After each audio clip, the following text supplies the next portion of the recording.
Welcome back to Season 5 of the Changing Earth podcast with Sara F. Hathaway, blending survival fiction and fact to bring you entertaining education that will help you dream, survive, and thrive. And now, here's your host, Sara F. Hathaway. Hello, and welcome back to the Changing Earth podcast. This is episode number 164, Season 5, episode number 1. So welcome back. I know for my regular podcast listeners, it's only been a week, but it feels like a whole new adventure to me. So excited to kick off Season 5. Want to go ahead and make my intro real short and sweet because I've got a long interview for you today, and it is great information. So definitely want to get to that as fast as possible, but we got some stuff going on. So let's get into that first. First of all, I want to address anybody who's watching my podcast for the first time or you just jumped on board with Season 5. The Changing Earth podcast is centered around my fictional novels called the Changing Earth series. It began with Day After Disaster, and it rolls into Without Land 9 years later, which goes into The Walls of Freedom, and then Battle for the South, and then here we are at Dark Days in Denver. If you are interested in going back to the beginning and catching up from Season 1, which I highly recommend you do, it's a wonderful adventure, and I've shared so much great information along the way that it's really of interest to you to go back and get caught up. The way to do that is head over to my website, www.authorSaraFhathaway.com, www.sarah, F like Frank, Hathaway.com. And over there, you can get hooked up to become a Patreon member. And when you do that, you get access to the full archives of the Changing Earth series. So if you want to just jump right in and go on and become a Patreon member, just head over to www.patreon.com/Changing Earth. That's www.patreon.com/Changing Earth. So besides getting access to all those archives, you get some great bonuses. I try to break off bonus footage from my interviews for you to review and check out. I try to put up, I got some short stories from time gaps in the series that are over there. So really encourage you to go over there and, get a hold of the full story, get a hold of the full information. So for all of you new listeners out there, there you go. That's how you can get all caught up. And thank you for being here today. I really appreciate it. So Dark Days in Denver is the new book that this series is centered around, and I'm really excited about this adventure. I can't wait to see how my listeners and my readers like this book, because I kind of took a little bit of a new direction, and we're going that way into some dark days. So bear with me. Let's go along for the ride and see how it shakes up. This book is available officially on September 21st. I'm still getting the crinkles out of it a little bit. If you're a Patreon member, you've already got access to your ebook if you're at that level of contribution. So I can't wait to hear your opinions on it, honestly. But like I say, I'm still getting a couple of the crinkles out. It will be available officially on September 21st. And I will have it with me when I head out to the Self-Reliance Expo in Denver, Colorado. September 22nd and 23rd. So if you're in the Denver, Colorado area, come on out and meet me. It's going to be a great event. Kiki has got some absolutely awesome programs lined up for all of the visitors to the Self-Reliance Expo. So I really suggest that you take advantage of that. It's all about having that self-reliance and simple life experience. And that's what she's all about. And just love Kiki, love her work. If you want to get caught up on that, last week's episode, I had her on the show, and you can just see for yourself how passionate this woman is about her mission. So that's coming up, Denver, the 22nd, 23rd. Dark Days in Denver is released officially on the 21st. You can go ahead and pick that book up. If you want a signed copy, just head on over to my website, www.authorSaraFhathaway.com. And I have books available for purchase there. And all of those books are signed. You can request a special little, to my honey or whatever on there. And, I don't really like doing that kind of stuff, but I absolutely will if you request it of me. So last week we finished Battle for the South. And this was book 4 in the Changing Earth series. We left our characters in the desert in Nevada as the world began shaking again. So Dark Days in Denver picks up right where that book left off. So it's a really exciting story, and we're going to jump right in there today. In the meantime, when we left there, Vince suffered this tooth injury. So today, I'm very excited because I've wanted to do this topic for a really long time. I have Brad Lewis on my show, and he is going to talk to us today about survival dentistry. So get ready. It's going to be an interesting interview. However, it's definitely something you need to know about. Your teeth are really, really important. So I wanted to do this interview for a long time, and I finally get to kick off the new season of season 5 with survival dentistry. So without any further ado, let's go ahead and get into chapter 1 of Dark Days in Denver. Chapter 1. Brace yourselves, Erica warned her friends as thunder began to roll in the distance. Penny looked up, her green eyes filled with worry. She knew the sound too. Suddenly the ground began to ripple, and Penny's blonde curly hair bounced in the shaking. "The buses!" Penny exclaimed, watching the heavy metal vehicles sway on the shifting ground. "Hold tight," First Sergeant Bennett directed. His beard had grown long from days on the road, and his usually bare scalp showed a ring of tiny hairs in the back. Erica's heart pounded frantically in her chest as the ground quaked furiously. It seemed like an eternity until finally, the shaking stopped. Staring out at the desert landscape of Nevada, she wondered when the next one would hit. "It's over," Nancy declared, breathlessly clinging to her daughter. "The quakes are starting again, Mom," Erica worried, holding the smaller woman tightly. "It's too soon. We still have too far to go." "It'll be okay, Erica. Go check on Vince," Bennett commanded, trying to shift her focus. "I'll go check on the kids," Nancy replied, running off in the other direction. "I'll go with you," Penny informed Nancy, following her down a row of armored buses and trucks all headed east. "We've got to get out the rods," Bennett told Sergeants Walker and Pontever. Sergeant Walker was a black man with a stern look. His head was normally bald as well, but showed a thin covering of hair currently.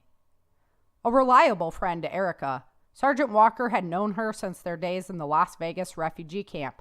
He lost a leg there during a mission they went out on together. Sergeant Walker always had a thing for Sergeant Julie Pontever. Even though they weren't married, they were always together. She was a fierce young lady who was raised in the Army life since she was born. Erica watched the 3 soldiers head off to formulate a game plan with the commanders while she left towards the medical buses. The dust blew through the air and the July sun beat down intensely. Wiping the sweat from her brow, she slowed her gait. Earl, her father-in-law, was coming out of the doorway. His tall frame dominated the entrance, and she noticed that his white curly hair and beard were getting long. "Oh, Erica, there you are," Earl exclaimed. "Everything okay?" she asked. "Is Vince all right?" "Everything is fine, but I have 10 more buses to get to. Can you watch over this one for a while?" he asked, taking off a pair of gloves. "You got it, Doc," Erica replied, opening the door. They often called him Doc affectionately. Before the quake, he was a veterinarian, but now a doctor was a doctor and his services were highly valued. Erica stepped onto the bus. Walking past the medical supply cabinets, she pulled back a curtain to the patient bunks. There were 2 sets on both sides and they were all full. "Is everyone all right?" a man asked as she passed by. Erica looked into his dark eyes. His arm was lost in the battle. "I'm sure there's been a few casualties," Erica replied honestly.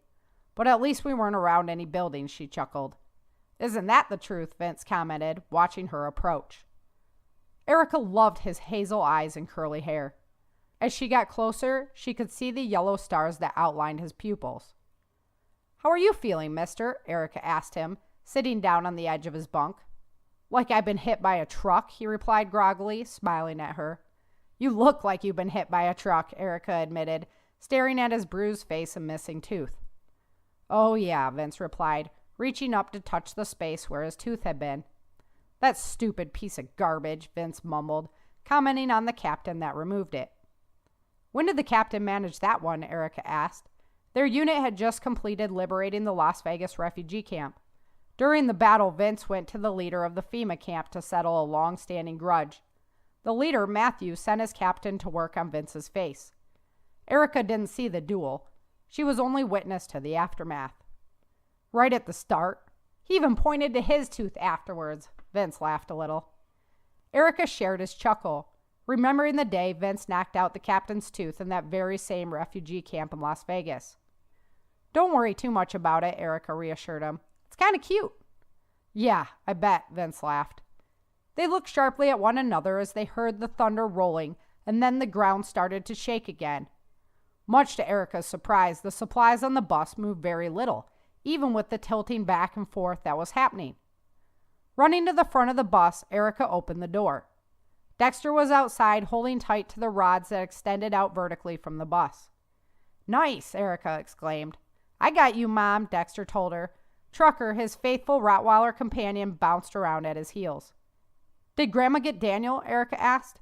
Yeah, Star's with them now, the young man replied, flipping his brown hair out of his face. Earl reappeared suddenly from around the edge of the bus. He quickly approached. You're back quick, Erica acknowledged him. They moved doctors over from another caravan. Get Vince ready to move, he insisted. Erica looked at him perplexed. What? Why? Erica replied slowly. Bennett has a helicopter ready for us, Earl informed her.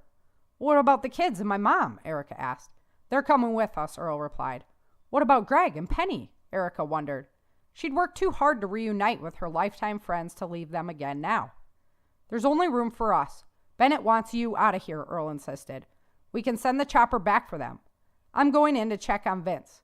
Get the kids and your mom rounded up and meet me inside, Earl commanded, leaving her standing there staring at Dexter's gray eyes. Are we going to leave, Mom? He wondered. Go get Star and Daniel, Erica told him, turning to go. He started to walk off with a confused look when he turned back around. What am I supposed to tell Greg and Penny? Erica stared at him, unsure how she should reply. The movement of the earth forced her decision, as it began to shake again. Tell them the truth. The chopper is coming back for them, she yelled above the thunder. She re-entered the bus and hurried to help Earl get Vince dressed.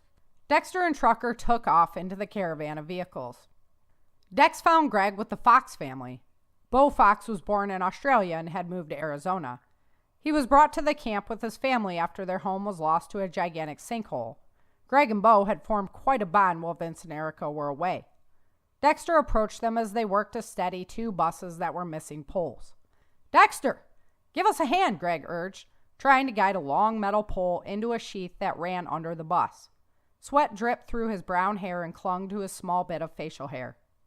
Dexter slung his rifle, instructed Trucker to stay put, and helped the pole slide along its path. Thanks, Dex, Greg told him. He was huffing and puffing, catching his breath. Is Daniel over here? Dex asked, looking around. He's over with Carmen. One of the buses tipped, and they needed help transferring supplies, Greg explained. Where? Dex wondered. Over 3 lines from here, Greg answered quickly. Dex, he said, pausing to wait for the boy's eyes to come back and meet his. What's going on? Bennett's got orders to fly us out of here, Dexter replied. All of us? The chopper is coming back for you guys, Dexter answered. Greg looked at him. He wanted to believe what Dexter was telling him as much as the boy obviously did. Well, you better go find Daniel then, Greg replied, turning to grab another metal pole. Hey, Greg, Dexter stated to regain his attention. I love you. We'll meet again. I love you too, kid. Guess I'm just sick of saying goodbye, Greg admitted. It's coming back, Dex proclaimed with conviction. The aftershocks rumbled as Dexter and Trucker reached the bus where his young brother was moving back and forth, his arms loaded with supplies. Daniel, Dexter yelled as Trucker ran up to the boy. The 11-year-old boy pushed the dog away and delivered the pile in his arms before trotting over to talk to Dexter. He flipped his sandy blonde hair out of his face. What's up, Dex? He wondered. We gotta go, Daniel. Bennett is flying us out of here, Dex explained. What about Carmen? Daniel wondered, watching his friend. The chopper is coming back for him, Danny, Dex told him. We just got back together, Daniel exclaimed, unsure of the situation. His brown eyes slowly filled with tears. And we'll see each other again soon, Dexter urged him. I guess so, Daniel agreed. He trotted away to talk with Carmen before rejoining his brother. The boys ran with Trucker, hustling over to an area where a couple of helicopters were assembled. "There you are," Erica exclaimed as the boys joined them. "Are you sure we're doing the right thing?" Dexter yelled to her over the noise of the helicopter. "No, but I don't see that we have much option right now, Dex," Erica answered him, consumed with her own doubts.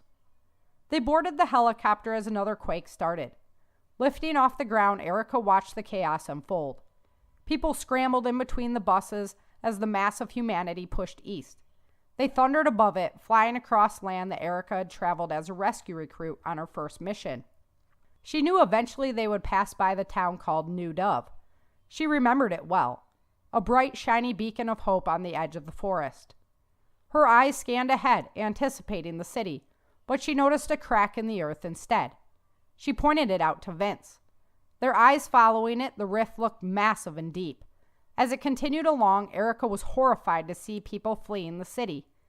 Half of the beautiful city was buried in the crack, strewn out into the deep expanse.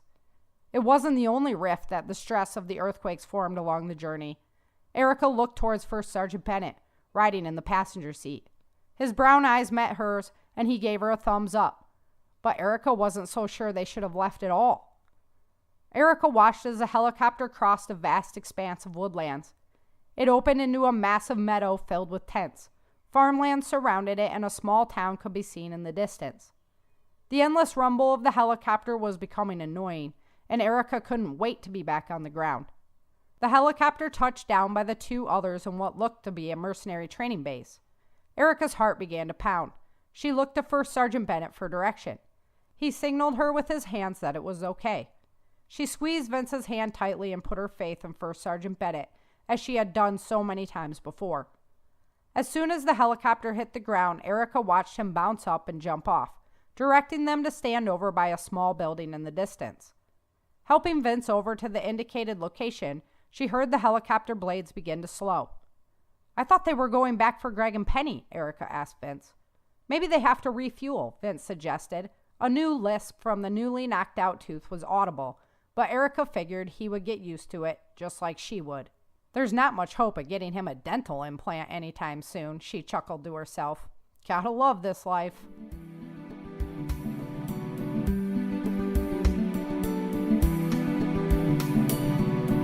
Reaching the ground, Vince and Erica are concerned for their friends they left behind. So we'll just have to see what happens next week as far as getting them home. In the meantime, Vince is struggling with this missing tooth that fell out during his fight with the captain in Las Vegas during Battle for the South. And it brought a lot of questions in my mind to what do we do about dental care in this post-collapse society? You know, not a lot of people touch on this topic, and it's a really important one. So I was like, well, what the heck do we do? With us today is Brad Lewis, DMD. Brad Lewis graduated from dental school in 1984 after attending the University of Florida College of Dentistry. Prior to dental school, he studied at Florida State University. Professionally, Dr. Lewis is affiliated with the American Dental Association, the Florida Dental Association, and the South Florida District Dental Society. His professional skills include standard operating dentistry, which is like doing fillings and stuff like that, cosmetic and aesthetic dentistry, crown and bridge, endodontics, oral surgery, implant restoration, removable full and partial dentures, occlusional guards, regular and NTI style, snore guards, and minor cases of perio surgery. I am very, very interested to talk to Brad, so without any further ado, let's go ahead and welcome Brad to the show. Today, I am here with Brad Lewis, and it is our very first episode of Season 5. We're doing a topic that I have been interested in for a long time, which is what do we do with our teeth? So the character in my story, Vince, has had this tooth problem, and so now we're going to figure out what do we do with our teeth. He lost a tooth in a battle. So, Brad, welcome to the show. Thank you so much for coming on to share your information with us. Sara, I appreciate you having me. Thank you. So, Brad, why don't you go ahead and introduce yourself to the audience, let them know a little bit about what you do and what you're all about. Sure. My name is Brad Lewis, DMD. I'm a general cosmetic restorative dentist. I live and practice in Southeast Florida. I graduated dental school at the University of Florida in 1984. Excellent. Yeah, well, like I said, I've just been itching to do this dentistry topic because it's something that we will probably have to deal with in a post-collapse situation. And I understand we need to brush and floss and like do all our preventative care, but there's some issues that might arise. And so we're going to address some of them today. So I'm just going to kind of give you the mic, and that way you can, you got a great presentation for us. So I'm just going to kind of hand over the microphone to you. You can lead us through some of these issues, and then I'll go ahead and pipe up if I have questions for you along the way. Sure, no problem. The first thing I want to do is start off with basically telling you the very basics about teeth and gums and plaque and all that super basic stuff. Because as I'm explaining things, at least you have a better understanding of how things work in the mouth in a normal situation. And then when things get abnormal, then you know what's really going on. In a post-collapse or a grid-down situation, obviously we're going to have food stored and stuff like that, and that'll be fine. And but eventually that may run out if the situation is serious enough. Anyway, even then, we're going to need some way to eat, and we're going to need our teeth to eat. Yes. Even in your bug-out bed, when you have, say, protein bars or some sort of survival bars, those things can actually be kind of hard in texture. That would be really tough for the person who doesn't have any teeth. So how is this person going to eat? And even if we went through our food stores and we're now trying to find some grocery store that may have stuff, chances are those are going to be looted anyhow. So now you're left with either hunting, gardening, or foraging. And all those things have one thing in common. You're going to have to chew that food for your sustenance. It's important because, we need our teeth to chew our food. We need to eat the food to stay healthy. And if we don't, then we kind of get sick, and that doesn't help us or anybody in a survival situation. So it's really important for our survival, literally. Right. But anyway, let me just get back to the very, very, very basics. We all know to brush and floss our teeth. But do we really know why we need to do it? Well, obviously, if you ask an actual person, wasn't it just to get the food off of our teeth? Well, no, not really. Because the food does not cause disease in the mouth. What causes disease in the mouth is bacteria. Okay, so therefore we remove the bacteria from our teeth all around the teeth and below the gum lines because we don't want the bacteria to cause an infection. Mm-hmm. So that leaves another question. But I thought that, doesn't candy cause cavities? No, sugar does not cause cavities. Newsflash, breaking news, sugar does not cause cavities. Bacteria causes cavities. Here's what those little suckers do. They live in our teeth. They don't mean anything by it, but just that. But the thing is that part of their metabolism is they create an acid. Like we sweat, yeah, fine. Oh, yeah. They sweat also. They create an acid. And that acid tends to dissolve our tooth structure, making a hole or a cavity. So if we leave the bacteria on our teeth to have them make the acid, the longer we leave the acid on our teeth, the more our teeth dissolve, making a hole or a cavity. And that's basically in the cavity department. If that bacteria gets below the gum line, the skin, well then bacteria in the skin can cause an infection. Well, the gum also can get affected. So that causes a whole other problems. So the main thing is to remove the bacteria. So the question is, so what's with all this thing I hear about candy and sugar and causing cavities? The bacteria love sugar. They use that. And the more sugar that they eat off of our teeth, the more acid they make. So hence the correlation. But there's not a causation. So that's kind of like the basis with that. Now, what is really a tooth? We all see them. We see them in other people. We see them in the mirror. Well, basically, a tooth is just a hard structure that's in our mouth. And the tooth actually sits in the gum and bone. So just to be very basic, I'm sure most of you think that the tooth sits in bone and the jawbone. And yeah, you're right. Some people think that, no, it's just in the gum, right? Nope, there's bone underneath that gum. The tooth itself, the outer part of the tooth, is enamel. Actually, the enamel is the hardest structure of the body. It's kind of cool. But underneath that enamel is the internal structure called the dentin. And there's a reason why I'm kind of explaining this now, so you'll see. So anyway, so we have the enamel that we're looking at. Basically, we brush our teeth. We're brushing the bacteria off the enamel of our teeth. So what happens if we don't brush our teeth? Well, what will happen is that the bacteria start to make a hole in the enamel. Now, remember I said that the enamel is very, very hard. So the bacteria maybe just can make like a small hole in the enamel. That's all it needs. How big is the bacteria?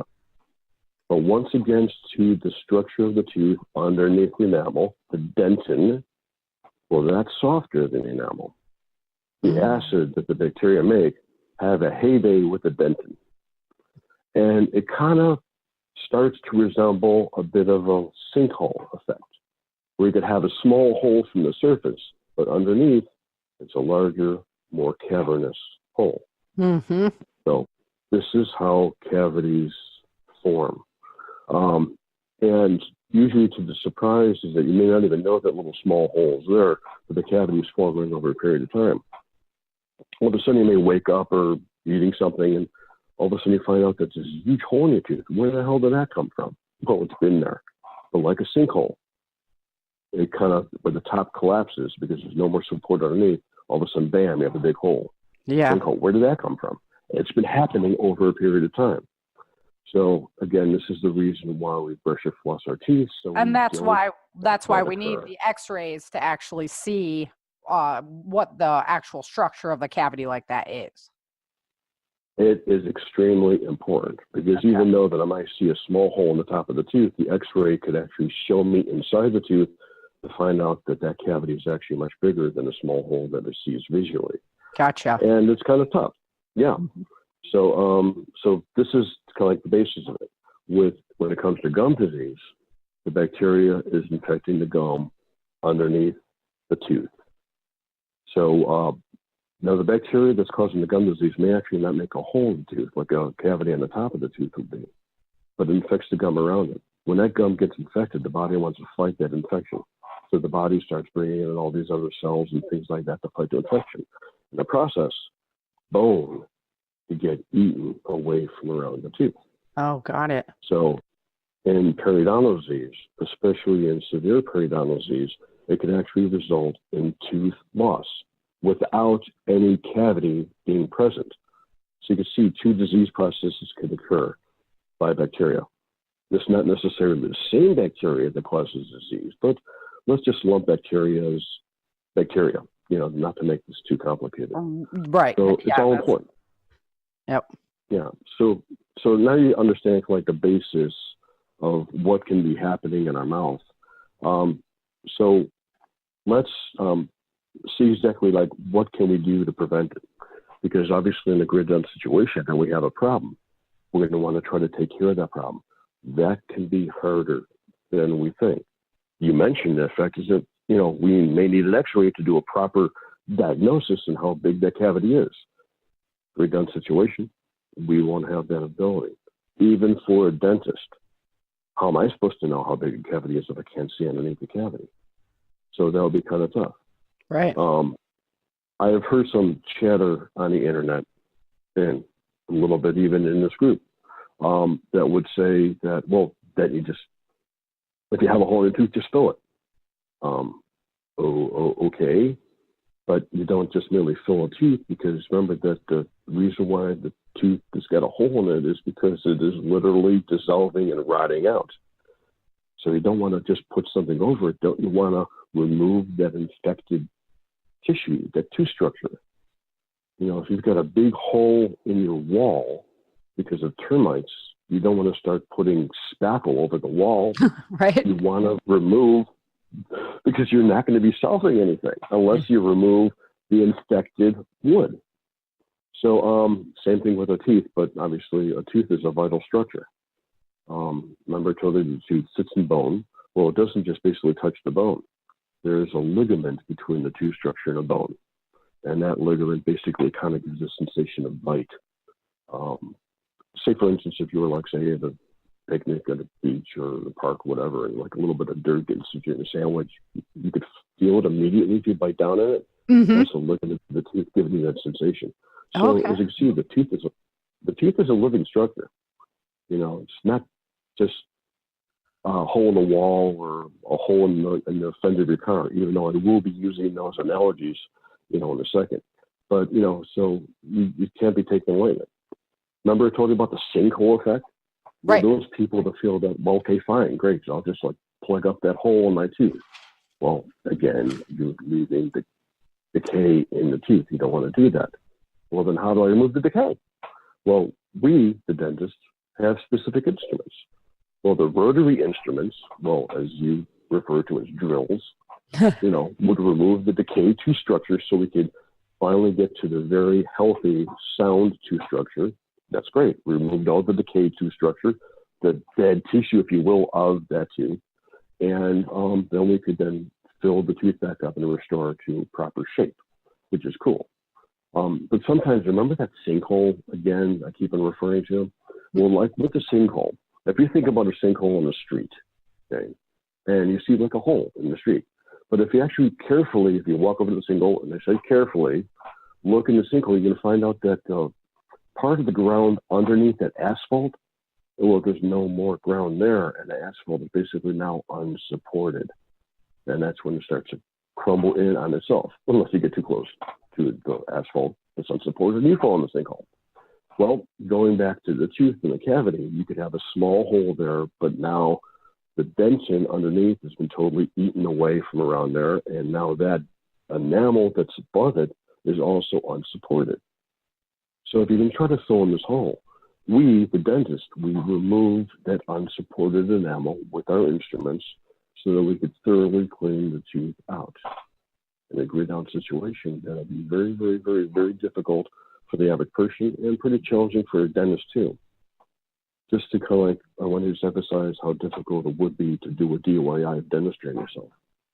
Right. So, but you would have to clean out the tooth because you don't want to start plugging things up with the disease in it. Okay, having said that, let's pretend that somehow you can't actually do that and you clean the tooth out thoroughly. Like, cool, I don't feel anything soft in there anymore, and if it seems kind of hard and cool, fine. Now you want to fill it with something. Okay, well, what do you fill it with? Right. And if you're thinking, oh, sure, just epoxy, wrong. What about pine sap from a tree? Wrong. They have the temporary cavity material that you can buy like at CVS. Try Amazon. Oh, right. As a matter of fact, yes. I actually have included in the series of photos that I sent to you, Sarah, actual photo of the material that I use. And I got that photo right off the Amazon page. So that you want to share that with your listeners. It's perfect. Fine. Yeah, I'll link it on over there. Sure. The material actually is a dental material. We use it in the dental office. But in our concern, it's temporary because it obviously doesn't last forever. It's not a permanent filling material. But in grid down situations, pretty much the best that you could do. And it'll be easy enough to do with a bit of a caveat there. The material is called IRM, standing for Intermediate Restorative Material, which basically is a zinc oxide powder that's mixed with the liquid of eugenol. Eugenol is another name for oil of cloves. And you mix those two together to form sort of paste. And you could actually manipulate that mixture to make it either very thin and creamy, which would help, like say, for instance, if you had a cap or a crown that came out of your mouth and you need to re-cement it. Provided that the tooth underneath is healthy, you could use this IRM material to cement the crown back in place. So that would be a real good benefit to you guys. Keeping in mind that it's still not a permanent cement in our eyes, but again, we've got to do the best we can in a grid down situation. If you mix the material thicker to more like a clay consistency, then you could use that as a filling material. You could actually, it's about like a putty form. So you can almost like even pick it up in your fingers, and you can start to fill that hole, which of course you properly cleaned out, into the tooth. And you could kind of like do your own filling. But here's the caveat. You don't just want to slap it in your tooth. And Sarah, I also included some photos of the IRM material placed in the tooth by a dental patient that tried to do it themselves. Okay. And it's not really the best job. And sometimes if you do a poor job, you could actually be creating more problems than you need to. And I'm going to explain that right now. And I'll use it like an analogy. If you've got, like, say, a hole in your wall and you want to spackle it to fill in a hole, fine, great. So do it. But are you going to take a big wad of spackle, just plop it into the hole and just leave it? And you have this thing that looks like a half a ball sticking out of your wall. Right. Of course not. You would want to make this filling material smooth and even with the rest of the wall. Why? Well, number one, it looks better. Number two, it's so much easier to clean. Otherwise, that big old hunk of whatever sticking out of your wall is going to be collecting dirt and God knows what. Mm-hmm. So it's important to sand it down and have it very, very smooth with the rest of the surface that you're trying to fill. Same thing with the tooth. You want to basically place the material into the tooth in such a way that none of it starts to stick out of the contours of the tooth. If you do that, then what happens is you just created another bacteria trap underneath and around your tooth. Now, obviously, we said how the importance of getting the bacteria and keeping the bacteria off of your teeth, but now you created a ledge. How the hell are you going to move the bacteria underneath there? Right. You won't be able to. So you see that, and so what are you going to do? You're going to have to figure out how to trim that material while it's still soft to make sure that it's even and smooth with the contour of your tooth. No overhangs, nothing sticking in the gum or anything like that, because you remember that just think of the wall analogy. You want it very, very smooth, almost to the point of like it's imperceptible between running from the filling material to the tooth structure. This is how we do permanent fillings. A very adequate, decent, good quality permanent filling in a tooth is something that when we run our instruments along the tooth structure and the filling, you can't feel the difference. Right. And with that, we know that we created a very cleansable environment right around that filling. And that's important because that's how we keep our teeth, to keep things clean. So for people One question you have to keep that in mind. One question I do have for you, this goes along with the basics and stuff. What about, so toothpaste, how like essential is toothpaste? You know, I stock a little bit up, but like eventually it'll run out, you know. So what would you recommend if you do run out? Well, I actually have a little recipe for you, but I was going to say that to the end. Okay, perfect. Let's do that then. They'll keep your listeners from falling asleep on us. Yeah, right? Yeah. Then we get the magic recipe. Yeah, no problem. But the thing is that, you know, technically speaking, that as long as you remove the bacteria, you can do it with a wet washcloth if you can do a thorough job. Okay. It doesn't matter. As long as you remove the bacteria, that is the goal. Okay. Toothpaste is a fantastic material to help remove the bacteria. Absolutely. Toothpaste, modern toothpaste now also have, okay, I'm going to use the F word on you. I'm sorry, fluoride. Oh, okay. Some people are against fluoride. They think it's some sort of poison and stuff like that. Well, speaking for the dental profession, they're wrong if used as directed. Fluoride has been shown to be very fantastic for prevention of dental disease.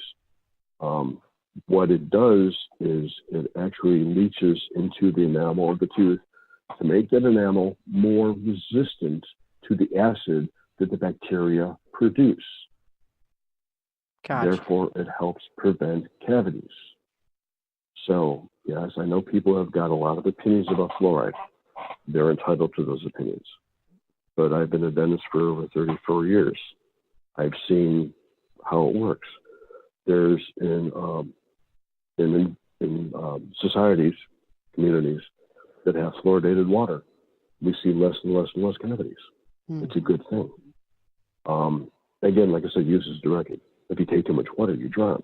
So anything that's in excess is bad for you. Right. But use as directed, it's good for you. So I hope I could influence people that may have a negative opinion about fluoride. It's not my position to try to change your mind because, and I'm going to quote a line from the old book, How to Work Friends and Influence People. And the quote is, "A man convinced against his will is of the same opinion still." So I don't expect to change your mind. I just want to give you information and you guys make up your own mind. I like But that. anyway, like I said, I'll tell you about the toothpaste and what you can do when you run out of your store-bought toothpaste. Perfect. Of course, the thing is, that means you'll need specific supplies, but hopefully you'll have these supplies on hand anyhow. Exactly. Anyway, so now that I kind of gave you the basics of that, what happens when you something can go wrong with your mouth in a grid-down situation, or even currently, what's going on? So you feel some sort of toothache. Okay, well, there's a couple ways the tooth could hurt. It could be a sharp, stabbing pain or a dull, constant ache. That tells the dentist different things, which is the reason why I will ask you those questions. The sharp, stabbing pain will basically means that the nerve inside the tooth, that's the pulp, that connective tissue, blood vessels, nerves inside the tooth is inflamed for some reason. So that would be one diagnosis. A dull, constant ache would show that there's something happening around the tooth in the bone area. So that would be two different things. An abscess tooth, which basically means that the nerve inside the tooth is dead, and now that nerve tissue that I just explained is now kind of like broken down into pus. Actually, I'm going to use the word necrosis, necrotic, kind of similar to gangrene, kind of gross. Oh, But yeah. it happens. Yeah. Okay, so this is pus. Who the hell wants pus in the mouth? Nobody? Nobody? Right. So, but the thing is that a tooth that is obviously the nerve is turned to pus is now a dead tooth. That tooth will not feel any cold or hot sensations. Okay. And usually they won't have a sharp stabbing pain. It'll usually be a dull pain. That dull pain can be quite severe, but it's still a dull pain nevertheless. And I'll explain a little bit more about abscesses too. But right now, let's talk about the sharp stabbing pain that possibly could be the result of a cavity. Possibly. So if that's the case and all that, then, the tooth isn't happy. And the nerve inside the tooth may be pissed. Yes. I felt that before. So, yeah. Now, the majority of the cases, when the person's got a cavity, a lot of times they don't feel it. So it's not like the tooth will really hurt. That's why the dentist basically says, sorry, you got a cavity in his tooth. And it's like, well, that's news to the patient. So when It's the got to cavity be gets like, deep enough, it's got to be like deep enough to get into the nerve to start causing you that pain about for it to happen, right? exactly. Mm-hmm. When the decay actually, when the bacteria that's causing the decay actually starts reaching the nerve of the tooth, then what it does is it inflames the tissue within the nerve of the tooth. That inflammation, as we know that all inflammation, it kind of gets fatter. Well, now there's tissue inside a very hard tooth structure, and when the tissue wants to inflame, it's got no place to go, so it squeezes it on itself. Hence the sharp stabbing pain. So yeah, that sucks. Yeah. So it would be really great if we could try to keep that from happening. And again, getting the bacteria off the teeth. Keep on going to that, huh? I guess the basics. So, but anyway, so that's kind of like what's going on there. So another thing that could cause a tooth to actually hurt or sharp stabbing pain is, say, for instance, gum disease. In a sense, gum disease can actually cause the gum around the tooth to shrink, not really shrink, but kind of like pull away from the tooth. When the gum actually pulls away from the tooth, it exposes the tooth structure below the enamel. Now, remember I told you about the enamel is like a harder structure of the body. Well, think of the enamel, there's no real feeling to the enamel at all. It's like touching a fingernail. But once the enamel stops, then the root structure begins. And if that's exposed to the outside environment, then that could actually feel cold, hot touch, which could be kind of sharp stabbing and kind of annoying. So again, gum disease sucks, and we don't want that to happen because we don't, that could cause the tooth to hurt. So that, that's the situation. So another thing that could also cause a tooth to be very sensitive, given the sharp stunning pain, is if the tooth gets traumatized. And I don't mean be falling off a cliff traumatized. I just mean the fact is, like, we could be clenching or grinding on the tooth and causing too much force in the tooth to and what it does is actually inflame that ligament. Remember I talked about that ligament around the tooth, between the tooth and the gum bone? Well, that ligament with too much force on it can also get inflamed.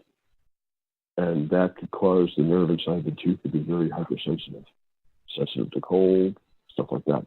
Sensitive to biting, definitely. So just biting too hard or grinding on the teeth can actually cause that to hurt. But we usually tend to grind or clench our teeth in like a stressful situation. I don't see how anybody would be stressed in a grid down situation. Do you? Yeah. That wouldn't happen at all. No. Just rainbows and unicorns then. So yeah. With the rainbows. So right. So anyway, so yeah, we could tend to have a more of an incidence of clenching and grinding. Well, for the people who says, okay, fine, I just won't clench and grind. No, we do that subconsciously, usually at nighttime. We've heard of people grinding their teeth at nighttime. So it's more like a subconscious act. So it's nothing we could really do at a conscious level. There's then what dentistry could help with that. Normal dentistry by making those night guards or whatever. But again, we're talking grade down. It's not like you're going to go to the dentist for that. So there's a lot of things that we could do to ourselves to hurt ourselves. But that would actually cause also the pain in the tooth. Now, here's another situation, is that what happens if right now, as we sit here right now, we have some teeth missing from like previous extractions, but we never really replace those teeth. Well, then the teeth around that extraction site, if you will, over a period of time can and usually drifts. And when it drifts, it doesn't just move over like you'd be on the dance floor just moving over. No, these things kind of tilt a bit. Okay. And so now the teeth are pointed in not exactly the best direction where, they're designed to do that. And now we're hitting on our teeth kind of weird, maybe even wrong. And dentistry actually has a term for that. When the teeth drift because of other missing teeth, the bite starts to change. And the term is called, and it's usually the back tooth, the term is called posterior bite collapse. So it sounds kind of scary. But this is what happens. If you have teeth missing and we don't replace them, then the teeth drift. And it kind of could screw up a bite. And when the bite is screwed up, then maybe a tooth or teeth will start to get hit in our bite harder than usual. Oh, right. Okay. So you see how all this ties in? Yeah. So it's really important. So again, as we sit here right now, if anybody has got any teeth missing, they haven't replaced it, it really would be good to replace missing teeth so that the other teeth will not drift, keeping everything happy and, without screwing things up. So yeah, that's another thing that can happen. And when you start to get into bite problems, that's a whole other aspect of disease called occlusal disease. So a tooth could get disease, gum could get the disease, and then you could have actually disease through the whole chewing process if all the teeth are not doing their job. I'll give you an analogy about that with missing teeth and stuff like that. We've all been to picnics, so we know about the very famous little picnic game of tug of war. So we have 10 people on each side and just pulling on the rope. And, that's fine until obviously one person has got to leave the one side. So now we have 10 people one side and 9 people on the other side. Well, these 9 people have not got to do the work of 10 people because there's 10 people on the other side. And then until that team loses another person. Now 8 people have got to do the work of 10, and so forth and so on. Well, we're born with a certain number of teeth for a reason. And aside from wisdom teeth, I know that a lot of people need their wisdom teeth out because there's no form. Okay, that's fine. So instead of 32 teeth, we have 28 teeth. That's okay. We function at 28 teeth. But we still need those teeth for proper chewing and stuff. But if we start losing more on those teeth, then the remaining teeth have got to do the work of the 28. So you start to see that analogy coming into play here. And as you know, that same with the tug of war, that the remaining members of the team are not really all that efficient when they start to lose.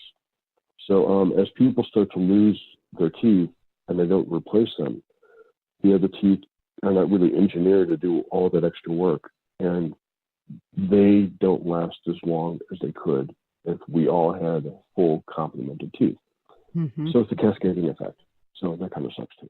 Yeah. So all the points kind of goes downhill rapidly from that point. Yes, it can be. Uh-huh. And think of it this way: if you think of basically the tooth kind of sticking straight up in your mouth, which is fine, great, that's the way it's supposed to be.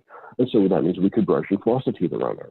Kind of get the floss in between the teeth and just go up and down and kind of clean the tooth in between the teeth. Fine. Brushing the sides of the teeth with the toothbrush, brushing the top of the toothbrush. Boom. Right. Now let's take the same tooth and tilt it 45 degrees forward. Yeah. Because teeth can do that, especially if they're allowed to drift. Now it'll be harder to clean that tooth. And the point where that tooth is actually now tilting, like say maybe toward the front of your mouth, well, now you're leaving a really nice little angle for the bacteria to kind of hide underneath there. Uh-huh. Make so a little hole. It'll be harder for you to it'll be harder for you to clean. Uh-huh. So therefore the bacteria could either create gum disease there, or it could create a cavity right around that area where you can't clean efficiently, even if you tried.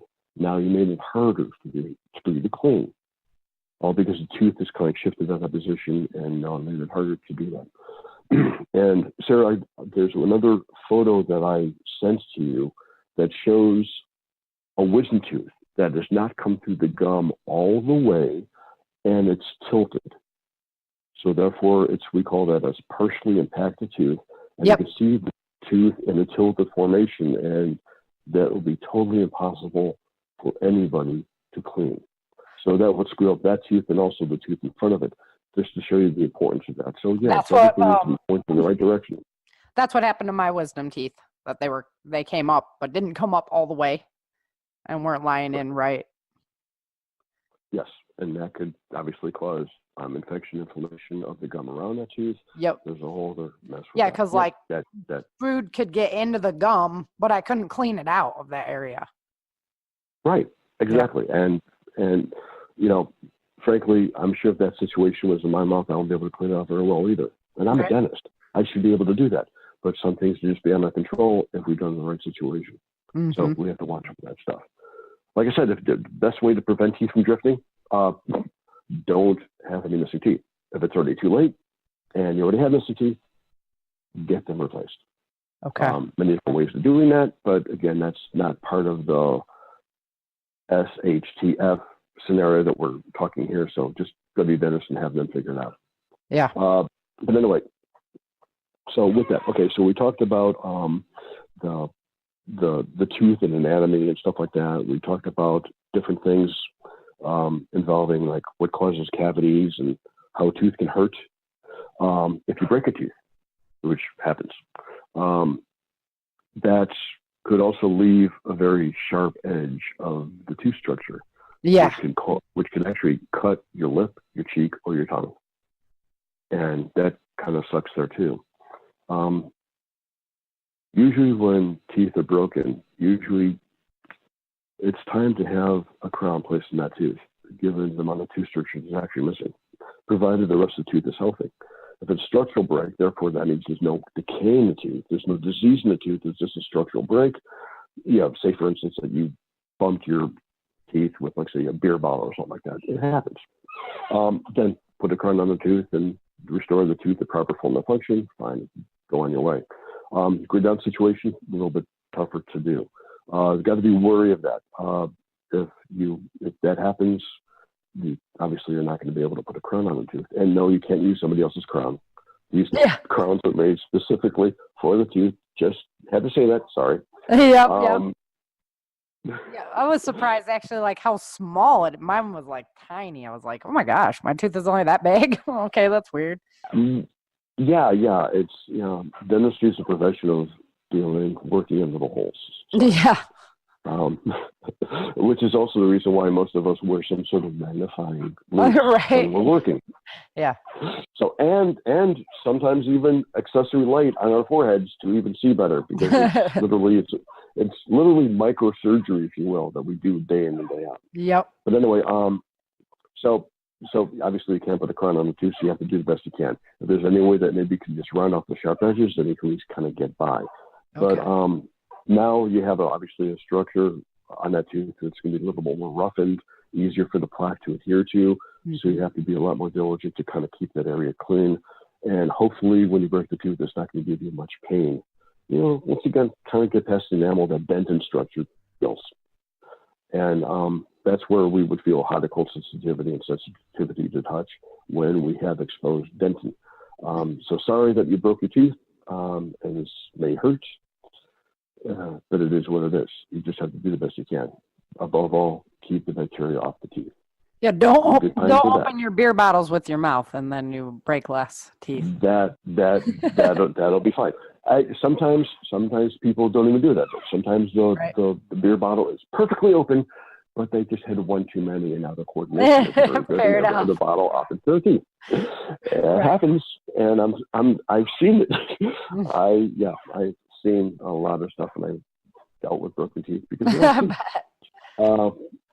I just a little aside. I actually dealt with a broken tooth, and the person broke the teeth because of their dog. And you're thinking like, what the hell? What happened there? Well, the person was feeding their dog, and they went to put the dish full of dog food down on the floor. The dog was so happy. He was jumping up and down. And as the dog jumped up, the dog's head hit the owner right in the mouth. Hence a broken tooth. Oh my gosh. So I can believe even it. Teeth could break. Yeah, even teeth could break in the act of love. So that happens. It can happen anytime. You just got to be careful. Anyway, so moving forward. So we already talked about, the grinding. We talked about abscesses, and we talked about gum disease, all that other stuff. Now it's more like, okay, so what do you do if this happens to you? Well, do we take the tooth out? Great dental situation. You're going to do it yourself or not. I would advise against it. Removing a tooth in the dental office is challenging enough for dentists, and we have got the luxury of actually having x-rays. So we could see the length of the roots of the teeth, because remember, all teeth have got roots to them. Mm-hmm. Think of it like an iceberg. We see the top of the iceberg above the waterline, but we don't know how big the iceberg is below the waterline. Same thing with the teeth. Some teeth have got one root. Fine. Some people got two. Some teeth have got two roots. Some people got three roots. And those roots could be straight. They could be separated. They could be fused together. We don't know. It really depends. Yeah. But if we were going to try to attempt to take a tooth out, we'd want to know what we're dealing with below the gum line and below the bone line. That's why the x-rays are vital. The grid out situation, obviously you're not going to have an x-ray and you're going to try to take a tooth out. You may be causing more harm than good. If you're the medic in your group and you try to do that, you may be causing more harm than good. There's a lot of factors to consider. Besides, I just described about the morphology of the teeth. What about if the patient is taking blood thinners? You have to understand what's happening with the patient. You have to assess the entire body. Right. Well, okay, but it's a grid-down situation. Who's going to have blood thinners? Well, aspirin also is a blood thinner. And some herbs will do it to you too. Mint is a blood thinner. Well, anything that you'd be taking that could actually cause the prolonging bleeding can kind of get you a bit in trouble if you're going to do any type of invasive procedure. So you have to know your patient, including yourself. Another thing about any type of invasive procedure, especially involving the tooth and the bone, say removing a tooth, is a classification of medication, drugs, that many people in society take. And that is for the thinning of the bones. Osteoporosis is a common, disease for that. And people are taking these classification drugs called bisphosphonates. Drug works good. That's the reason why so many people have them, because it helps stop the dissolving of the bone. I want to get too into detail with that. But so if the bone is dissolving by itself because the cells are kind of going crazy and the cells are kind of eating the bone and all that, it helps stop those cells, which is great. But if you take out a tooth, what will happen is that now the cells that are basically supposed to be functioning are kind of like suppressed because of the medication. And that could cause the bone to necrose. Got it. That's a very nasty word again. And the term is called osteonecrosis. That is a complication from taking the bisphosphonate medication. And while taking that medication, then you have a tooth removed that involves the jaw. And man. It sucks. It sucks for dentistry. It sucks for the patient. It's tough. I've had oral surgeons that basically refuse to take out the teeth when patients are on the bisphosphonate medication. And so it's tough. Like I said, you got to know your patient. Yeah. You've got to know. So if you're the medic, you have to understand what's kind of going on there. Well, but if there's no more medication, then wouldn't that be okay? Because a person's not currently taking the medication anymore, so it's a grid down situation. It's been shown that this bisphosphonate medication kind of stays in your system, and that effect stays in your system for could be years after stopping the medication. So you got to really, really, really proceed carefully. Got it. It's important. Yep. Yeah. So anyway, and if you do take out a tooth, and this is what happens with us in dentistry, is that, we don't take out healthy teeth unless, we get directed by, let's say, an orthodontist to say, hey, can you take out this tooth and you make more room? Fine, great. Right, but usually when we take out a tooth, the tooth is somehow broken down, diseased or something like that. If the tooth is going to be removed because of periodontal disease, that actually can be the best bet in a grid down situation, because the tooth is more or less intact, maybe not even the cavity. And remember about the periodontal disease, inflaming the gum and basically kind of like resulting in a bone being dissolved around the teeth. Right. Well, that makes the tooth loose in the mouth. And with a certain, situation, sometimes, and I've seen it, the teeth sometimes could actually fall out by themselves. Mm-hmm. So that's severe, severe, severe gum disease. But, at least you don't have to worry about trying to remove a tooth that's securely in the bone. That would be the best case scenario. Remove loss of a tooth due to periodontal disease. Not saying I'm recommending periodontal disease, but if a tooth has got to be lost, then that will be, in a sense, at least traumatic. Right. If a tooth is decayed, severely decayed, where now the nerve inside the tooth is infected and there's a lot of decay in the tooth, and now the tooth is just merely like an eggshell, but the root is still very much intact, and the bone around that root is very much intact, then how are you going to get that tooth out? It's challenging for dentists. Right. In a grid down situation, it's very difficult. And plus, you don't even know, what the tooth looks like. And again, I also sent you photos showing what different what it looks like. There's one photo of an X-ray of showing a tooth with a single root that is in the shape of like an S. So therefore, a curved root in the bone. You're going to take that out. Yeah. That'll be challenging for a dentist. Yeah. So these are the things we have to keep in mind if we want to try to remove the teeth. Another situation about removing the teeth would be, well, if you put too much force in it, well, you remove the tooth and a section of the bone could also come with it. Mm-hmm. That sounds like it sucks. Yeah. That actually happens. It happens to us occasionally, depending on the thickness of the bone around the tooth. And it's like, could be part of the course of normal extraction, for dentists. But, at least we have tools to try to minimize that or prevent it, because we got various different tools. When we remove a tooth, those pliers that dentists use to remove teeth, well, we call them forceps, but they're actually engineered and shaped very specifically for very specific teeth. So in other words, we would use one specific shape for the front teeth and a different shape for the back teeth. Right. Kind of similar to what's in your tool drawer, that you've got different screwdrivers for different applications and different sizes. Kind of the same thing for dentists, more precise. So our forceps fit the teeth more securely because they're made for that.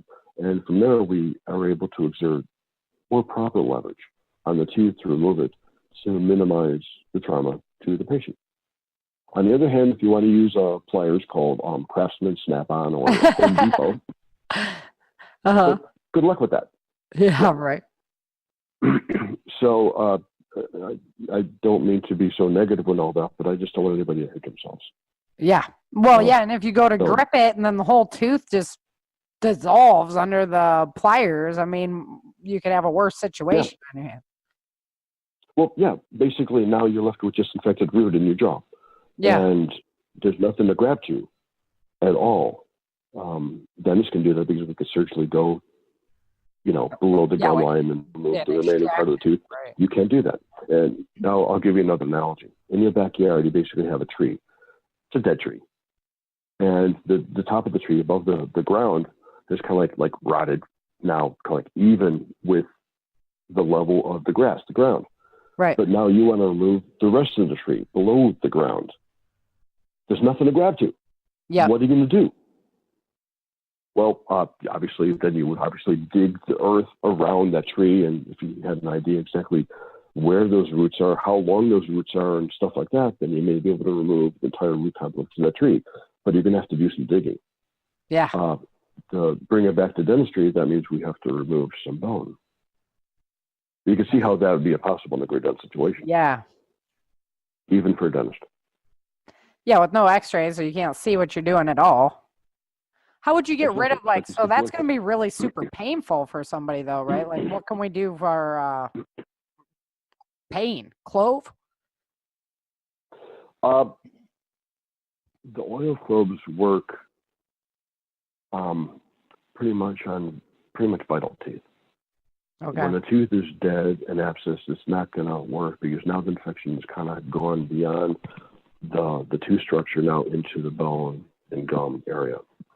So the oil cloves that is not going to really be much of a benefit. Just normal pain medication will probably be your best bet. Yeah. If that infection actually starts to go into an abscess, the abscess will start to drain by having some sort of swelling or pimple on the gum. Actually, that could be a good thing because a draining abscess does not build up pressure. It's only when the body's producing pus and it's got nowhere to go, then that pus production starts to increase like a balloon. And that just kind of squeezes on other structures, and that's where people feel the severe pain. Mm-hmm. But when you actually have an actual draining abscess, there's no real pressure being built up, and there's no real pain. Still infection, but not really any pain. Right. And sometimes in emergency situations, if we see like a swelling and there's pain and it's not draining, we would actually try to drain that, just like with any other abscess on the body. You'd kind of drain that and let the body kind of hopefully heal itself. Yeah, except this one's in your mouth. Gross. Yeah, that happens.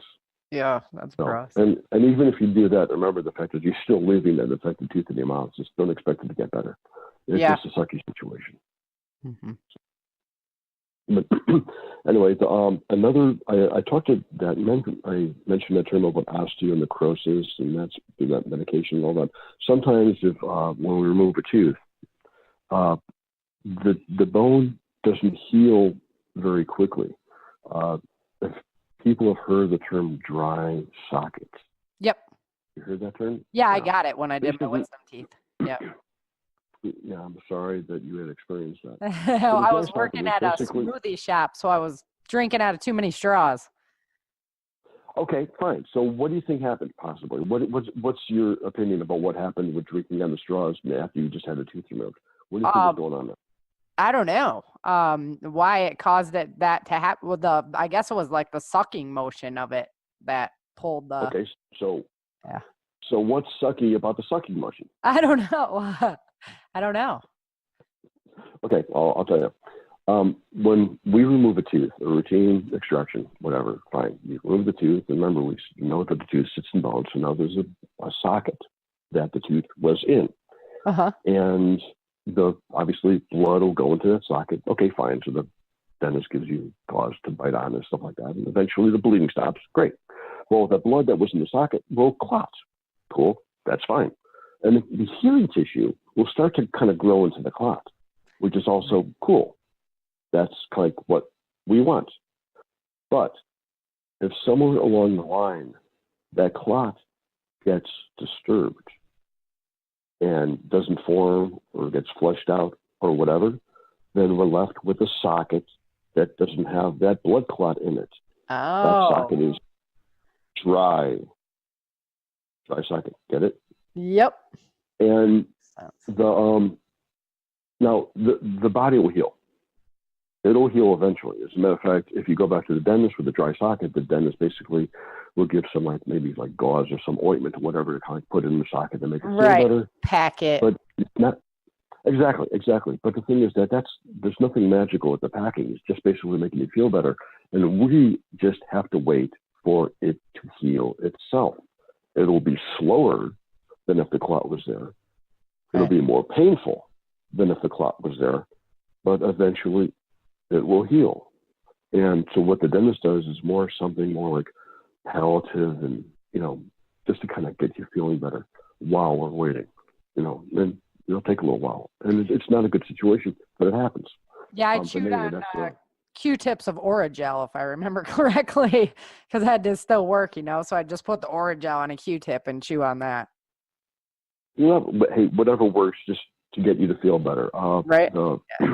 Ironically, the dry socket paste also helps kind of make everything feel better that we use there. But again, you're not going to have that really in a good situation either. Mm-hmm. Of course, on the other hand, I have to admit that I haven't looked that up on Amazon, so I don't know if you can get it there. Right. I'll check it out. So the material that we use is called dry socket paste. Okay. Or if anybody's taking notes. But hopefully we'll not have to use that. And, like I said, I'm not promoting you doing your own dentistry, but I'm just sharing with you information. Mm-hmm.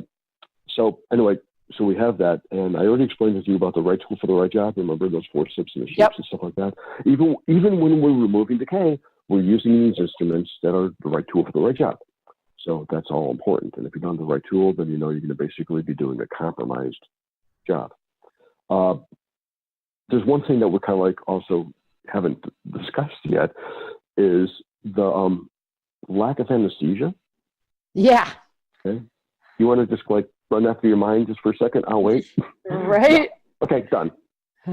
Yeah. So, now you possibly could kind of clean out a decayed tooth without anesthesia and may not be comfortable, but you could probably less bare knuckle it and stuff like that.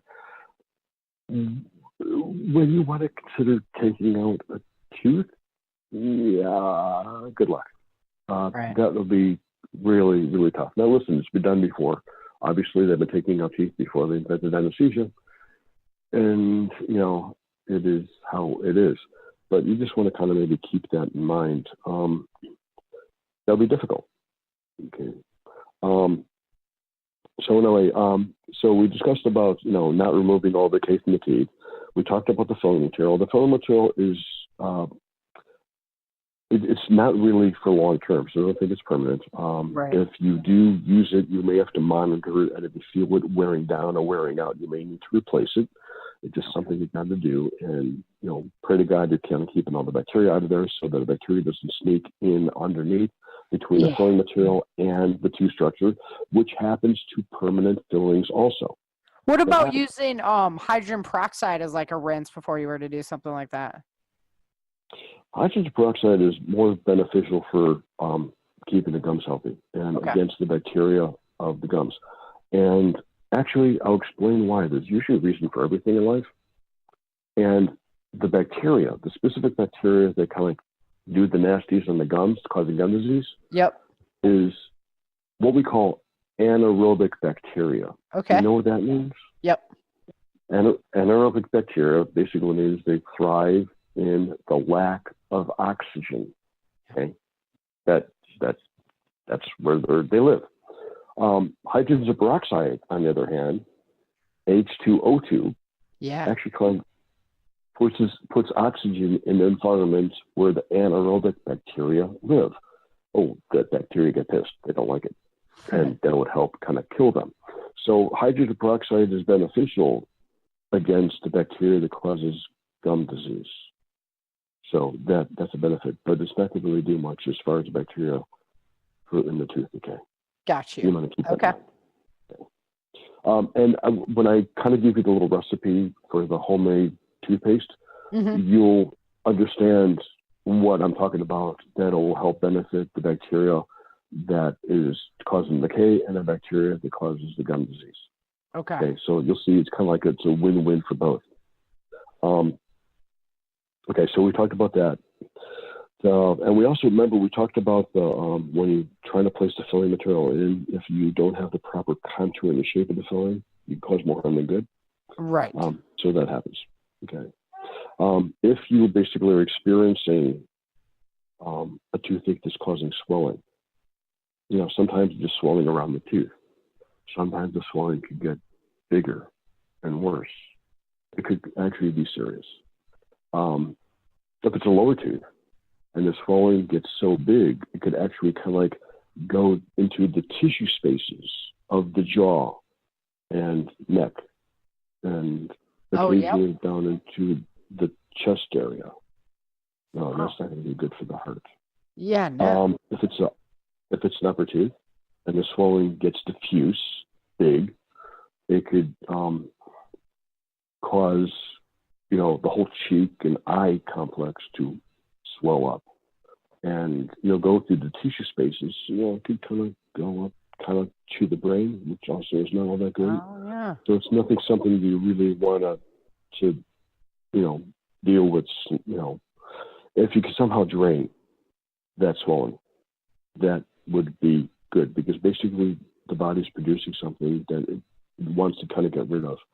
So again, using that, we call them size and drain, and you have to basically know where and how to do it, would help benefit. But when it starts to get that diffuse, which starts to affect the other structure of the body, that's even beyond the scope of general dentistry, and something that we would definitely want our friends, the oral surgeons, to help us with.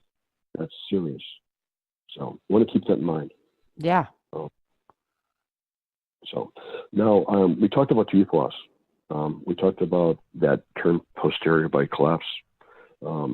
Because there's also, it's more difficult to keep your teeth clean. The drifting in the teeth. Remember I gave that little scenario where the tooth tilts. Right. Well, the teeth themselves are not. They're actually in a constant state of eruption. It's like, well, but no, my teeth are already out. They're already there. I could see them in the mirror. Oh yeah, they're still moving, basically. But the reason why they'll keep on erupting further out of the mouth is because, well, they're hitting against each other. There's teeth on the left and the right, and there's teeth on the top and the bottom, and we close our mouth. They'll fit together nice, and everybody's all happy and stuff like that. Now let's take the instance where we actually have a tooth removed. Okay. So now the tooth on the opposite side, so because the lower tooth is removed, to give it more of a specific example, the tooth in the top that normally would be chewing against that tooth in the bottom, which is no longer there, well, it can possibly start drifting downward into the spot where the lower tooth was. We call that super eruption, which is part of the posterior bite collapse that happens. So you see how things can get really messed up there. Yeah. If you lose all of your teeth, well, then that's going to really affect your whole facial appearance. The presence of the teeth themselves are how we look. As we close our mouths and we look in the mirror, we see, our chin, we see our nose, and you see a space between our chin and nose, and that is the vertical dimension of our lower face, and that's due to the presence of our teeth. If we don't have our teeth there, for those of us who don't have any teeth at all and don't have any dentures, well, you've seen those like funny pictures and stuff like that of people closing their mouths and their chin touches their nose. So that doesn't exactly make for the cosmopolitan appearance. Fair enough. So, yeah. Yeah. So, just from the sake of vanity and all that, that's fine. And not to mention the fact that you can't really eat very well. Yeah, you can't eat. And I'm sure we're not going to be like firing up the margarita blenders and the grid down situation. You can't exactly make baby food. No baby food, no dog food or anything like that. You're going to have to do something, and it's going to be much harder for you to kind of get your sustenance that way. So, it's kind of bad.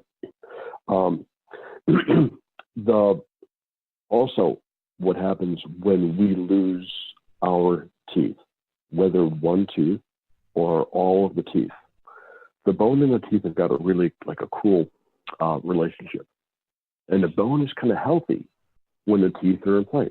It likes that. When you bite down on food and you start to put your teeth together and you put force on your teeth, and that force gets transmitted to the bone, and the bone goes, ooh, yeah, I like this. It's like working a muscle. If you stress a muscle adequately, the muscle stays, it's warm, and maybe you can get stronger, whatever. But what happens when you don't use that muscle anymore? That muscle atrophies. It gets smaller.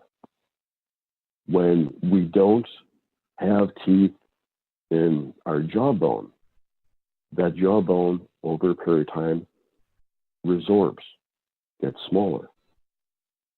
It's just the relationship that it likes. It really needs to have something in there to kind of stimulate the bone growth. With no stimulation, it just kind of, over a period of time, will start to dissolve away. Okay, fine, that happens. There's so many people walking around with no teeth and all that.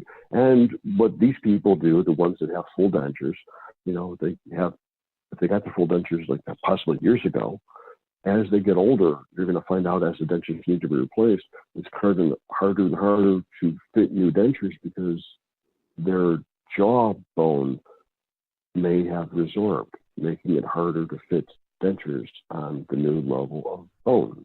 Got it. So that happens. In a severe situation, what happens, sometimes that jawbone can get quite thin. Now these people are at risk of possibly breaking their jawbone with any specific type of trauma, since there's not that much bone there at all. So you have to think about that. Same thing with removing a tooth. If the jawbone is very thin, that can happen there too. Yeah. So there's a lot of stuff going on. Yeah, that's why I was like, we need to know what to do about this stuff. I've always been so curious. Yeah, well, that's why I'm sharing this with you. Yeah. This is all important information, and like I said, it just needs to be said, and I'm glad I'm having the opportunity to share this with you.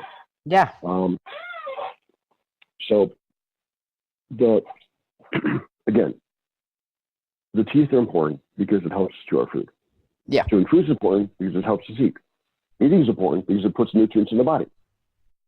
The nutrients in the body is important because it keeps us from dying. It keeps us strong, alive. Exactly. Yeah. And it keeps us from dying. Yeah. No nutrients, we starve, we're dead. Yep. We get sick. So God, you think the teeth are almost like vital to life. Yeah. Well, in that specific flow chart, yeah, it kind of relates a little bit.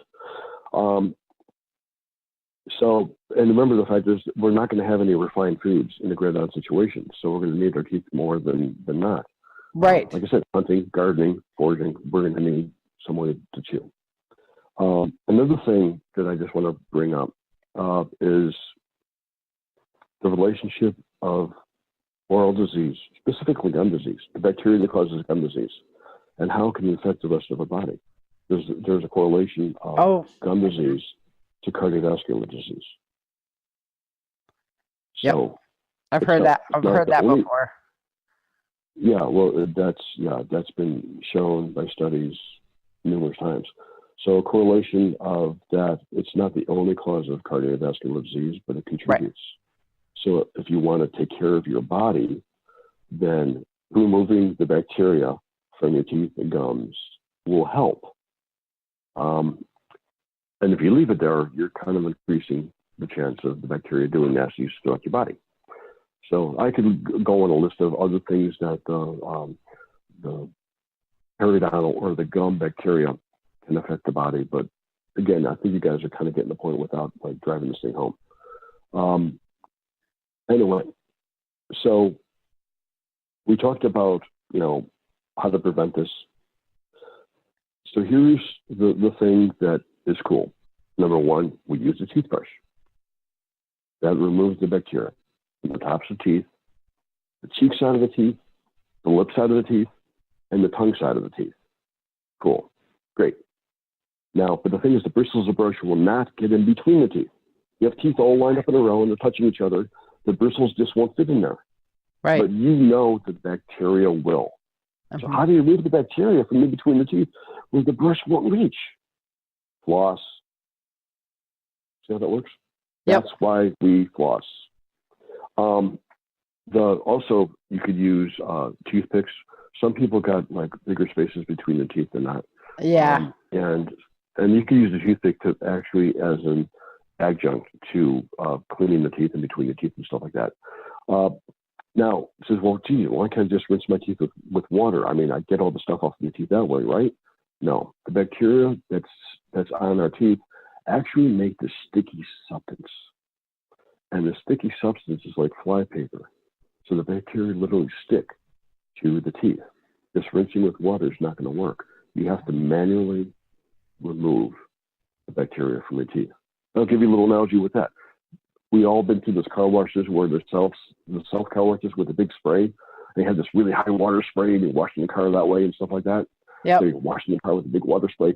But then when we stop, we could basically run our finger over our, like say, a hood, and we say, damn, there's still dirt on my car. Because that dirt, that level dirt is more adherent to the paint of our car, and just rinsing it with water is not going to do it. We have to actually get a sponge on the car itself and remove that remaining dirt from our car.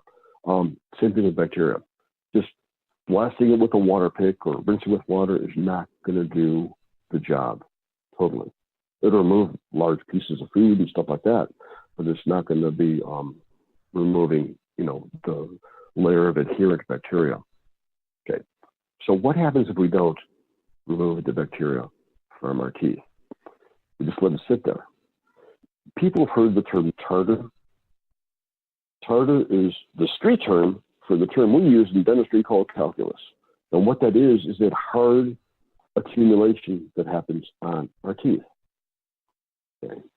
Do we have any guess what the calculus is, what it's made out of? Mm-mm. No guesses? Nope. Okay. What is it? It is plaque bacteria. Okay. It's the same stuff that we will be brushing off our teeth. But we don't brush off our teeth. We just leave it there.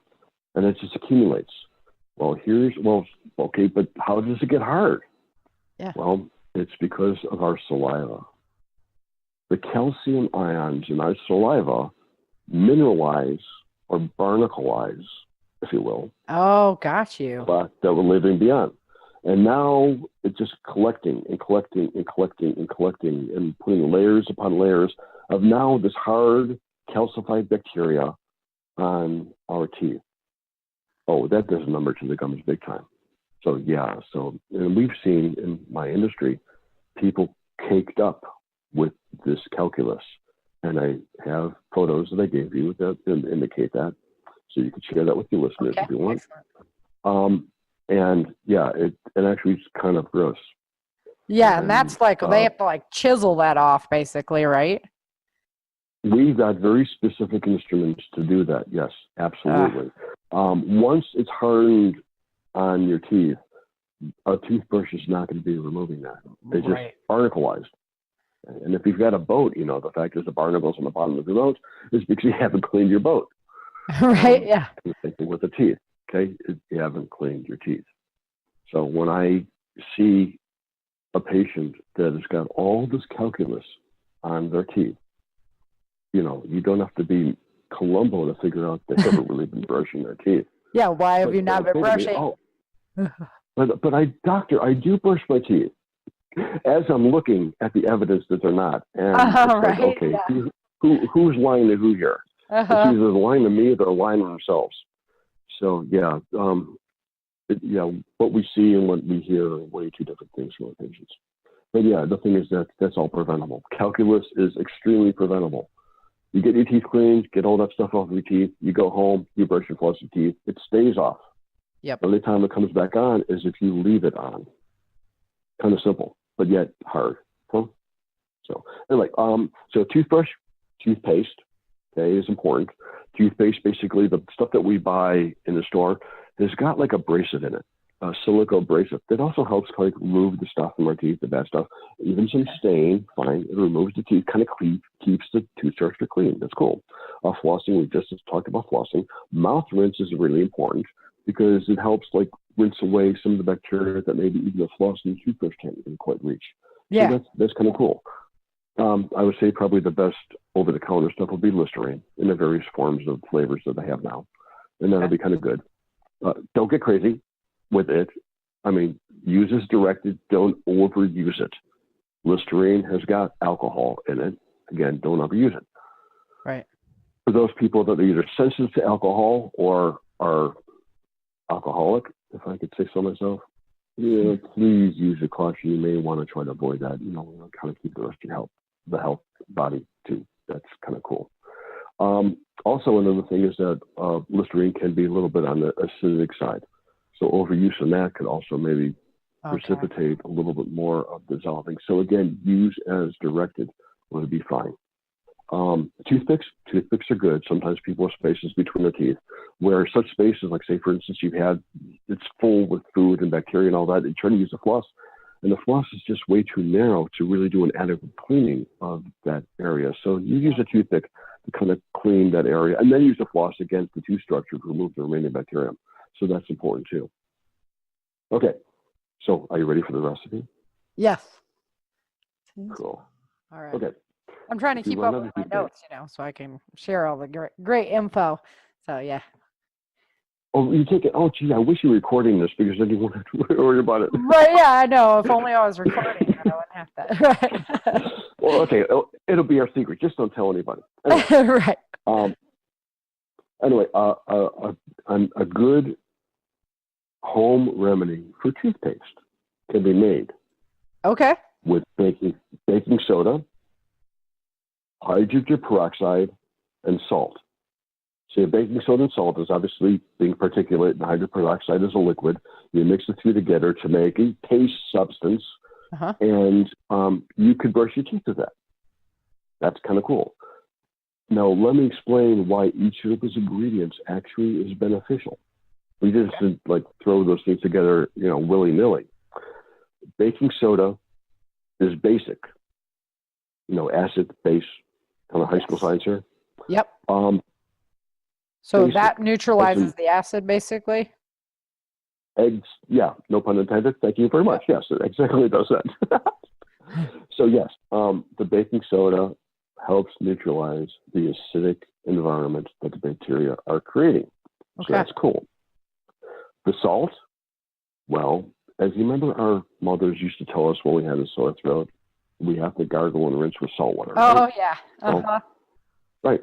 Well, the bacteria don't like that. The bacteria help the salt kind of help kill the bacteria, which is a good thing. So that also helps, keep the area clean.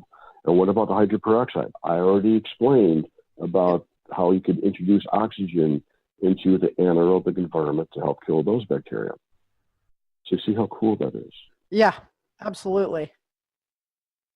So, now, 'Cause those are easier things to stock up too. I mean, the hydrogen peroxide is really cheap. Baking soda you can buy like bulk, and salt you should have on hand anyway. So correct. And you know that baking soda has got other uses too in our emergency preps. yeah, exactly. So it's obviously one of the necessary things that we should have. Yep. So that's pretty cool. As far as toothpicks, well, what happens if you don't have a toothpick? Well, you could just use like a little twig. Yep. Just like Sharpen a it up. little twig, and basically use your teeth to kind of like fray just like a little bit, and you can use that to help clean and kind of get in between things, and that could use kind of like what's around. Now, what about floss? Okay, you ran out of floss. What do you do? Interior of paracord. Very good. Where do you find that in the paracord? Describe. How do you do that? You have to peel back the nylon and then use the strands on the interior, and you can even break those down even further by untwisting them. Correct. Exactly. So 550 paracord has got 7 strands of this like nylon material in it, but each of those strands is a double strand itself. And you take one of those strands of the double strand, and that'll be thin enough to actually use as floss. Yeah. You could probably use it for other things too. I'm not going to get into that, but just want to keep that in mind that if there's 7 double strands in the cord and 1 foot of paracord with 7 double strands, you could basically have 14 feet of floss in 1 foot of paracord. So that could kind of go a long way. So there's ways to keep your teeth healthy in a grid down situation. You can make your own toothpaste, you can make your own toothpicks, and you could have your own floss. So yeah, and even like when we go camping and stuff, sometimes the sanitation sometimes lacks because you're out in like the elements, and it's just so important to make sure that you stay on top of your teeth care like all the time, because like you say, once that tartar starts forming in a plaque, then you're screwed at that point if you can't get to a dentist. Yes. Prevention is so much easier than treatment. Yeah. That makes sense. Yeah, absolutely. And dentistry itself, I mean, in general, dentistry itself, I mean, surgery is basically the manipulation of tissue, okay? And it's either cutting or sometimes maneuvering tissue, that's surgery. Well, basically, the tooth is hard tissue. So in a sense, this is what dentists do, kind of like by a definition, is surgery. Yeah. Do you want to do surgery in the field? Not really at all. No. Right. So if you could avoid that, by all means, let's take care of ourselves now. Let's enter a grid down situation, an emergency, could it be short-term, long-term, or apocalypse, whatever, as healthy as possible, so we don't have to worry about this. That's the key, right? Knowledge of, and keeping ourselves healthy is fine. There's one thing I just forgot to mention, because I think that you were kind of concerned about that. And if you don't mind me going back a little bit, what happens if you have a trauma where the tooth is knocked out? Right. And that was otherwise a perfectly tooth 5 minutes ago. No gum disease, no decay. That trauma just knocked the tooth out. Yep. Well, in a regular situation, I obviously want to get to the dentist as quickly as possible. But if you can't, number one is don't wipe the root of the tooth. If you do that, what it'll do is that the cells that remember that periodontal ligament remember I discussed that before? Yeah. Well, the cells of that, leaving those undisturbed would maybe be more beneficial for maybe the tooth to reattach back in the socket. So you want to clean it off very gently and very gently place the tooth back in the socket if you can. If you do not have a dentist that you can get to, again, we're talking grid down situation here. They make solutions to put the tooth in to kind of keep the vitality of the cells, that tissue on the root surface viable. So when you do get to the dentist, we could attempt to put the tooth back and secure it in the mouth, and hopefully the body will heal around the tooth.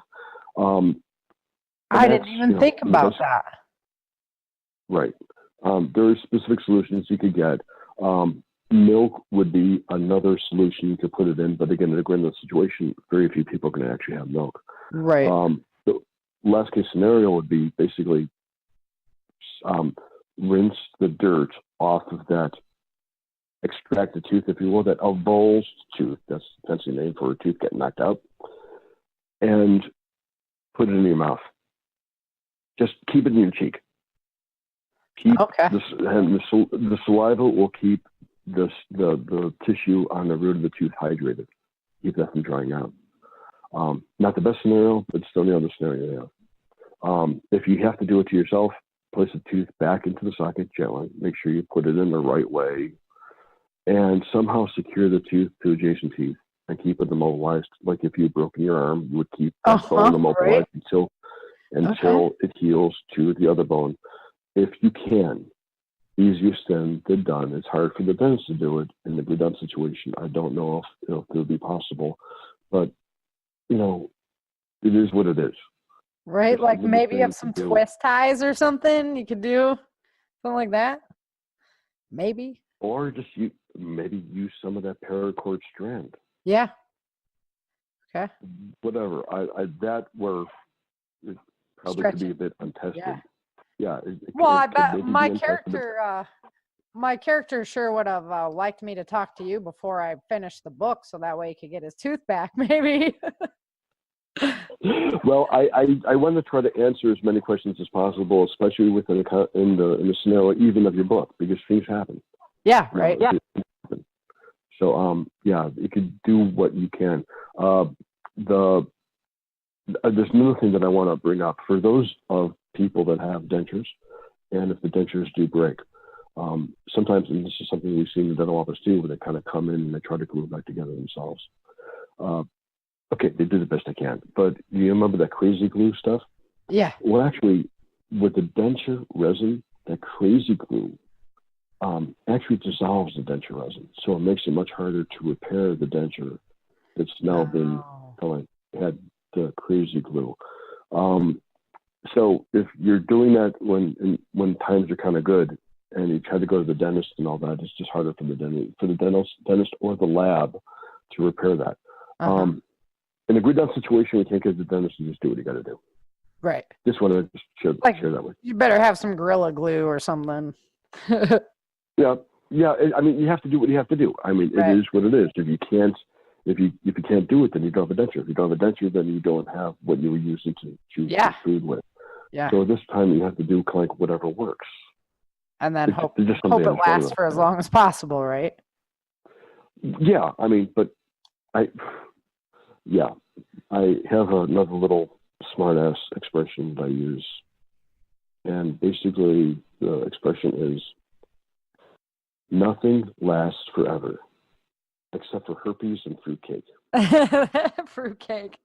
It's so true. How does it not mold? Yeah, I have enough of it. You make a shelter. What the hell? Yeah, but right. Anyway, fruitcake igloo. Love it. Yeah. So anyway, but that's pretty much it. I think I pretty much kind of came to the end of my spiel. Do you have any other questions? Yeah. No, you really covered it. I was really curious about, the cavities, of course, because that's something that we face a lot. The abscesses, because I've just seen abscesses that got so painfully yucky that, it's like, God, if you didn't have a dentist, what would you be doing about that? So that's great information. I think you really covered it. I really appreciate your time on it because, like I said, this is a kind of one of the holes of my preparedness area that I really needed to address. And when it comes down to it, it's just keep preventative medicine top on your list. Well, then it sounds like we put a filling in that hole, huh? You're right. Exactly. No pun intended, right? No, I totally intended it. Yeah. Cool. So yeah, that's fine, and I hope I didn't bore your listeners too much, and they kind of stayed awake through this whole spiel. Yeah, no, they better have because like you say, the teeth is like your avenue for nutrition, which is kind of important if you plan on surviving very long. So, yeah, great information today, Brad. I really appreciate your time. It's my pleasure. If you have any other questions or whatever, or maybe your listeners have any questions that maybe we haven't discussed, you can reach out to me again. There's no problem at all. Yeah, and I'll have the episode up on Facebook, so we can always touch base there and throw questions back and forth there as well. So that would be great. Very good. Very good. Excellent. All right, you can direct any questions to me. Very good. Excellent. I appreciate your time. Well, thank you. You're very, very welcome. Thank you so much, Brad, for coming on the show and sharing with us kind of the dentistry do's and don'ts when you're in a survival situation. And, you know, what I picked up from the interview is that it all comes down to maintenance.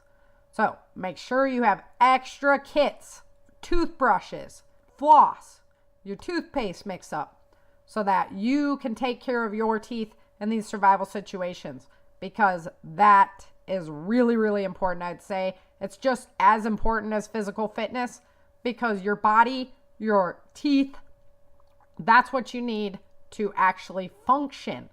So keep working out, take care of your teeth. We should be good to go. I also want to take a moment to thank my Patreon contributors. I'm seriously overwhelmed with your generosity, and I appreciate all you do to keep the show on the air. You know, the show accumulates its own bills, and you guys are taking care of that for me. So thank you so much for supporting the show. If you would like to become a Patreon supporter, head on over to www.patreon.com/Changing Earth. That's www.patreon.com/Changing Earth. Love you guys. Thanks so much. And thank you for listening today. You know, if I didn't have my listeners out there, the show wouldn't be going very far. So I really appreciate the fact that you guys loving my stories. Please head on over to Amazon, head on over to my website, head on over to Facebook. Give me feedback. I always love it. I love to hear what you guys are thinking about the characters and about the setting, about what's going on with the planet. You know, I did a lot of research for this book, and so I love the feedback, and just keep it coming. Thank you so much for taking your time today. Please remember to subscribe to wherever you're getting this information. If you're on YouTube, if you're over there on iTunes, go ahead and subscribe to the show so that you can get your regular edition of the Changing Earth podcast. Until next time, remember, dream, survive, thrive. Thank you for joining Sara for this episode of the Changing Earth podcast. Don't forget to pick up your copy of Day After Disaster, Without Land, The Walls of Freedom, Battle for the South, and Dark Days in Denver at www.author.sarafhathaway.com. If you love Sara's books and this podcast, please head over to Amazon or iTunes and let everyone know by leaving a review.